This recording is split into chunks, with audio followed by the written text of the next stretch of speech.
What's up, everybody? Surly Mechanic here, back with another episode of Storytime with Surly. And today I want to talk about messing up and owning up. So back in 2014 or 2015, there was a Chrysler Sebring that I worked on, and I don't recall if it had that Mitsubishi V6 in it, or it was the 2.7 or the high output 3.5. I don't recall. I knew it was a V6. Anyway, the customer had some external seepage from the head gasket, coolant and oil, on the front bank, and I'm sure the rear bank too, but that was really hard to see. And they requested that we change the cylinder head gaskets, and I got everything busted apart. Also did the timing belt while we were there, water pump, the whole 9 yards. Took everything apart. Everything was great. New gaskets back on, and the plastic clips that hold the wire loom in place, they're almost like a fancy zip tie. Well, one of those had fallen down inside of an intake runner after I put the heads back on, and I'm really good about this now, just mainly because of this. This is one of those live and learn things. I didn't check the intake runners before putting the upper intake on and bolting everything back on and firing it up. And the end result was a chewed up piston and pretty well beat up valves.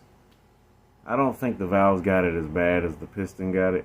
I actually have the piston hanging on the wall over here. Let me see if I can grab it. Hold tight.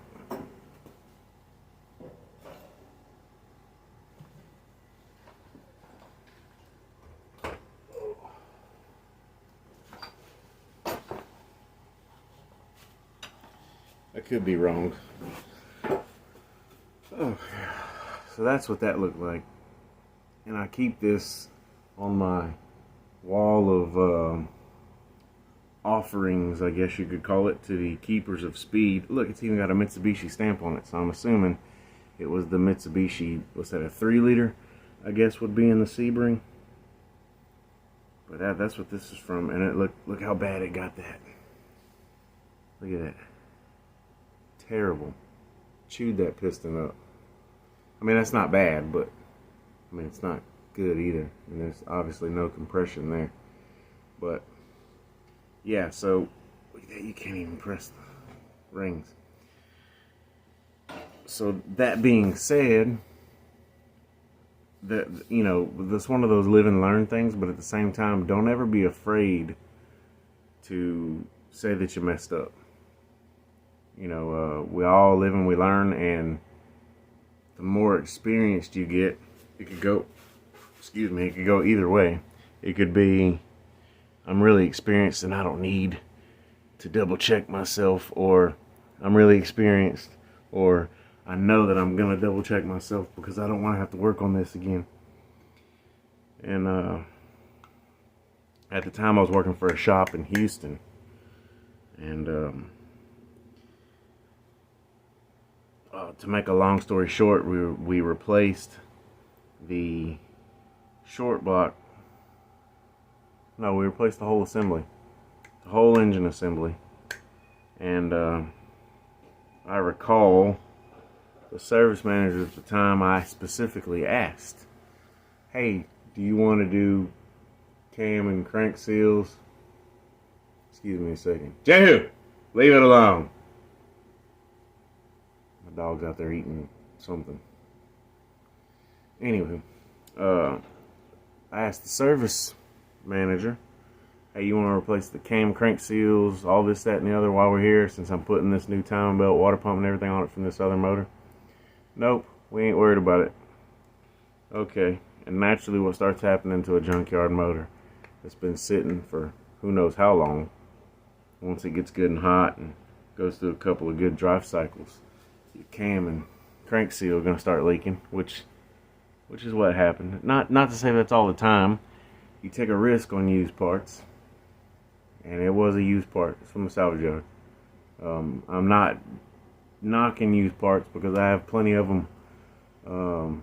My wife's Jeep it's a 04 Liberty, and it's got a 2008 Dodge Nitro drivetrain and engine in it. Engine, drivetrain, whatever you want to call it. Every time they ride by here, they look over here like I'm supposed to wave at them. Super cool people. So don't take that as me knocking used parts, because I'm all about some used parts. It's just you got to know what you're getting into. So if you smash a piston, whether by plastic in the intake runner getting down into the combustion chamber, or you smash a piston any other means,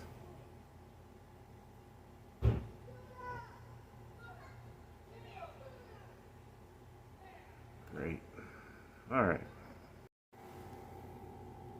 but that's pretty much going to do it for this episode.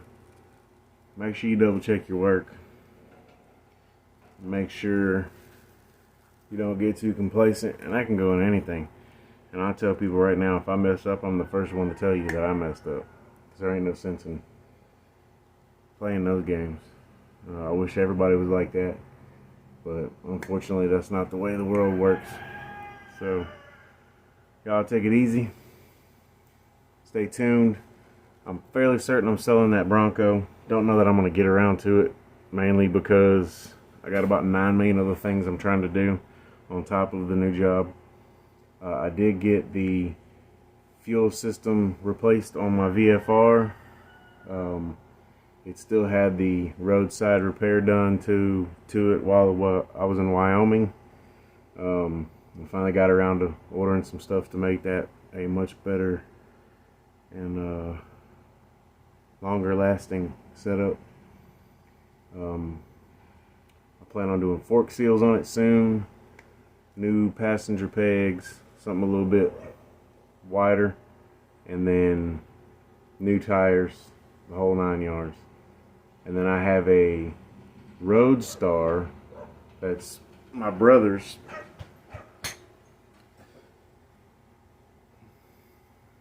That I'm selling to a co-worker, and I'm probably going to work on getting it started. And then I have another thing lined out for a Honda Super Magna. And if you know anything about Honda motorcycles, you know what I'm talking about. And if you don't, go Google Honda Super Magna and check that sucker out. Those are pretty cool. Alright, well, that'll do it for this episode. Y'all can find me on TikTok, Facebook, Surly Mechanic. My handle on YouTube is Surly Mechanic TX. Y'all find me, hit the comments, question, concern, criticize, jazzercise. There the rooster goes, he hears me talking. But we'll be seeing y'all around.